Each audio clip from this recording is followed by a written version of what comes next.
حي على الفلاح.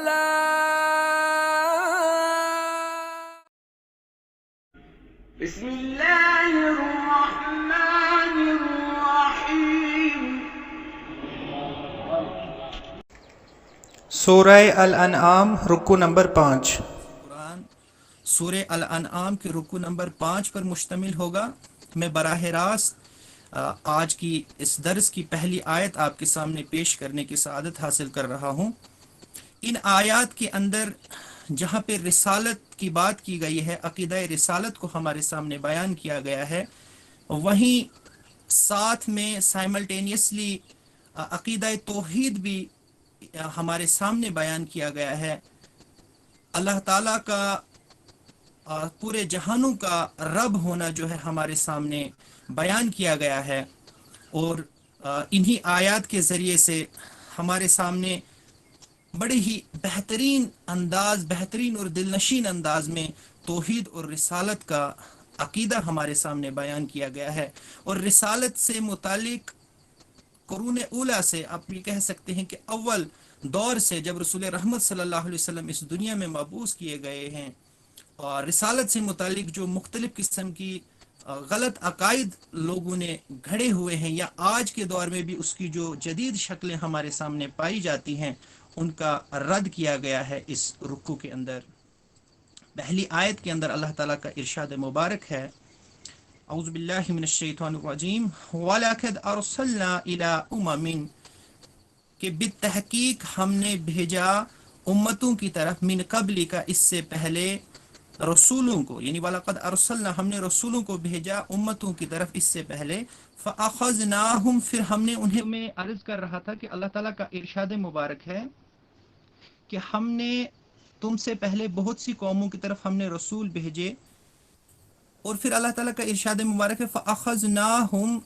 پھر ہم نے انہیں پکڑا، بِالْبَأْسَاءِ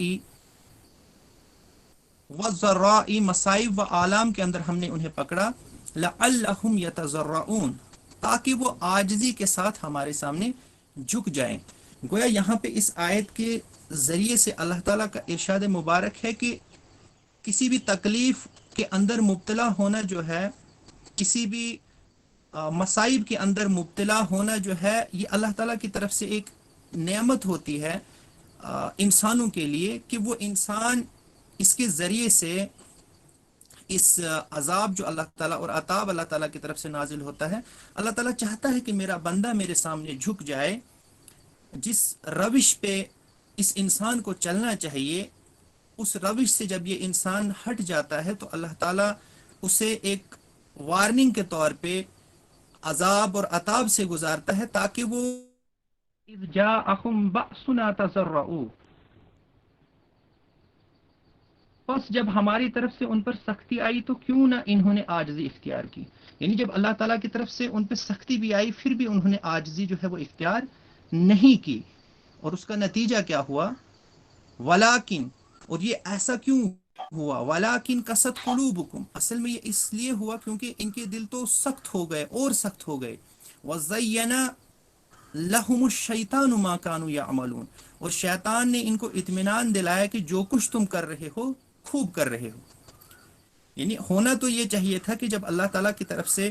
ان پہ یہ سختیاں نازل ہو رہی تھی، اللہ تعالیٰ کی طرف سے ان پہ عذاب نازل ہو رہے تھے، تو وہ ان کے اندر عاجزی و انکساری ان کے اندر پیدا ہونی چاہیے تھی. لیکن اس کا نتیجہ یہ ہوا کہ ان کے دل جو ہے اور زیادہ سخت ہو گئے، اور شیطان نے انہیں اس چیز کا اطمینان دلایا کہ جو کچھ تم کر رہے ہو وہ یہی بہتر ہے آپ کے لیے. یعنی ان کے اعمال کو مزین کیا ان کے لیے. مزید اللہ تعالیٰ کا ارشاد مبارک ہے فَلَمَّا نَسُوا مَا ذُكِّرُوا بِهِ، پھر جب انہوں نے اس نصیحت کو جو انہیں کی گئی تھی بھلا دیا، جب وہ نسیان کا شکار ہو گئے، فَتَحْنَا عَلَيْهِمْ أَبْوَابَ كُلِّ شَيْءٍ پھر ہم نے ہر طرف کی خوشحالیوں کے دروازے ان کے لیے کھول دیے. یہاں پہ میں تمام اللہ تعالیٰ کا ارشاد مبارک ہے، پھر جب انہوں نے اس نصیحت کو جو انہیں کی گئی تھی اسے بھلا دیا، تو اس کا نتیجہ کیا ہوا اس نصیحت کو بھلانے کا؟ دیکھیے میں آپ کے سامنے یہ بیان کرتا ہوں، اللہ تعالیٰ کی سنت ہمیشہ سے یہ رہی ہے کہ جب بھی اللہ تعالیٰ رسولوں کو مبعوث فرماتا ہے اور جب لوگ رسول کی بات کو نہیں مانتے تو اللہ تعالیٰ چھوٹے چھوٹے عذاب سے اس قوم کو گزارتا ہے، چھوٹے عذاب سے اس قوم کو گزارتا ہے۔ لیکن جب قوم چھوٹے عذاب پہ بھی وہ اپنی اس روش سے باز نہیں آتی، پھر اللہ تعالیٰ انہیں ڈھیل دیتا ہے، پھر اللہ تعالیٰ انہیں کہتا ہے کہ کرو جو آپ کرنا چاہتے ہو۔ لیکن یہ ڈھیل ان کے لیے نعمت نہیں ہوتی ہے، بلکہ یہ عذاب ہوتا ہے، یہ ڈبل عذاب ہوتا ہے ان کے لیے، کیونکہ جب انہیں وہ ڈھیل دی جاتی ہے، جب ان کی اس ڈھیل کی وجہ سے وہ اتنی اللہ تعالیٰ کی نافرمانی میں چلے جاتے ہیں، پھر اچانک اللہ تعالیٰ کی طرف سے ان پہ عذاب نازل ہوتا ہے، اور وہ ایسا عذاب ہوتا ہے کہ وہ پوری قوم کو نیست و نابود کر دیتا ہے۔ اسی کا تذکرہ اس آیت کے اندر اللہ تعالیٰ فرماتا ہے، پھر جب انہوں نے اس نصیحت کو جو انہیں کی گئی تھی بھلا دیا تو ہم نے ہر طرح کی خوشحالیوں کے دروازے ان کے لیے کھول دیے۔ وہ یہ سیکنڈ فیز شروع ہوا، چھوٹے چھوٹے عذاب و عطاب سے جب ان کی عقل ٹھکانے نہیں آئی، پھر اللہ تعالیٰ نے ان کے لیے خوشحالیوں کے دروازے کھول دیے جو اصل میں ان کے لیے ایک اور عذاب کی شکل تھی۔ اور پھر جب وہ اس کے اندر مگن ہو گئے، ان خوشحالیوں کے اندر مگن ہو گئے، حتی اذا فرحوا بما اوتوا، جب وہ خوش ہو گئے جو انہیں عطا کیا گیا تھا، اخذناہم بغتۃ، پھر ہم نے انہیں پکڑ لیا اچانک، فاذا هم مبلسون، اور اب حال یہ تھا کہ وہ ہر خیر سے مایوس تھے۔ اللہ تعالیٰ کا مزید ارشاد ہوتا ہے، فَقُطِعَ دَابِرُ الْقَوْمِ الَّذِينَ ظَلَمُوا، اس طرح ان لوگوں کی جڑ کاٹ کر رکھ دی گئی جنہوں نے ظلم کیا تھا۔ گویا اب پوری کی پوری قوم جو ہے وہ نیست و نابود ہو گئی، کیونکہ اب وہ عذاب جو تھا وہ ایک تو اچانک ان کے اوپر آیا، اور اس نے پوری قوم کو جو ہے وہ ہلاکت میں پوری قوم جو ہے وہ ہلاکت میں مبتلا ہو۔ مزید اللہ تعالیٰ کا ارشاد مبارک ہے کہ پوری فقطع دابر القوم الذین ظلموا، اس طرح ان لوگوں کی جڑ کاٹ کر رکھ دی گئی جنہوں نے ظلم کیا، والحمد للہ رب العالمین، اور تعریف ہے اللہ رب العالمین کے لیے کہ اس نے ان کی جڑ کاٹ دی۔ گویا ایسے لوگ جو انسانیت پر ظلم کرنے والے ہوتے ہیں، جو انصاف کے معیارات جو اللہ تعالیٰ نے قائم کیے ہیں، جب ان انصاف کے وہ معیار جو اللہ تعالیٰ نے قائم کیے ہیں جب ان پہ وہ عمل نہیں کرتے تو پوری انسانیت کے لیے ناصور بن جاتے ہیں۔ گویا اللہ تعالیٰ سے مٹا دینا جو ہے یہ پوری انسان ایک خیر کا معاملہ ہوتا ہے۔ تو یہاں پہ اللہ تعالیٰ فرماتے ہیں کہ اس نے ان کی جڑ کاٹ دی۔ قل ارأیتم، اے نبی صلی اللہ علیہ وسلم ان سے کہہ دو، کیا تم نے یہ بھی سوچا، کیا تم نے یہ دیکھا ہے، کیا تم نے یہ بھی سوچا ہے، ان اخذ اللہ، کہ اگر اللہ تعالیٰ لے لے، تم سے سلب کر لے، تم سے چھین لے، سمعکم، تمہاری سنوائی، و ابصارکم، اور تمہاری بینائی، و ختم علی قلوبکم، اور تمہارے دلوں کو اللہ تعالیٰ اس پہ مہر کر دے، من الہ غیر اللہ یأتیکم بھی، پھر اللہ تعالیٰ کے علاوہ اور کون الہ ہے اور کون معبود ہے جو تمہیں یہ لوٹا سکتا ہے۔ انظر کیف نصرف الآیات ثم هم یصدفون، دیکھو تو کس طرح ہم بار بار اپنی نشانیاں ان کے سامنے پیش کرتے ہیں لیکن کس طرح سے یہ ان سے نظر چراتے ہیں۔ یہ دیکھیے، یہ اللہ تعالیٰ ہم بیان فرما رہا ہے ہمارے سامنے کہ جب انسان اللہ تعالیٰ کی نافرمانی میں زیادہ گزر جاتا ہے تو اس کا نتیجہ یہ ہوتا ہے کہ اللہ تعالیٰ سوچنے اور سمجھنے کی قوت انسان سے چھین لیتا ہے۔ یہاں پہ جو اللہ تعالیٰ فرما کر رہا تھا کہ جب انسان اللہ تعالیٰ کی نافرمانی میں حد سے زیادہ گزر جاتا ہے تو اللہ تعالیٰ انسان کے سوچنے اور سمجھنے کی صلاحیت کو جو ہے وہ سلب کر لیتا ہے، پھر انسان کو اچھے اور برے کی تمیز نہیں رہتی، اور اس کا نتیجہ یہ ہوتا ہے کہ جتنی بھی نشانیاں اس کے سامنے بیان کی جاتی ہیں پھر ان نشانیوں کا اس پہ کوئی بھی اثر نہیں ہوتا۔ جس انداز سے بھی اس کے سامنے کوئی بات، چاہے کتنی ہی دل نشین انداز میں اس کے سامنے بات کو بیان کیا جائے، کتنے ہی سلیس انداز میں اسے کوئی چیز سمجھائی جائے، لیکن پھر اس کے حلق سے کوئی بھی چیز نہیں اترتی، پھر کوئی بھی چیز وہ قبول کرنے کے لیے تیار نہیں ہوتا۔ تو یہ اللہ تعالیٰ کی طرف سے عذاب کی ایک اور شکل ہے جو نافرمانی کی وجہ سے نازل ہوتی ہے۔ مزید اللہ تعالیٰ کا ارشاد مبارک ہے،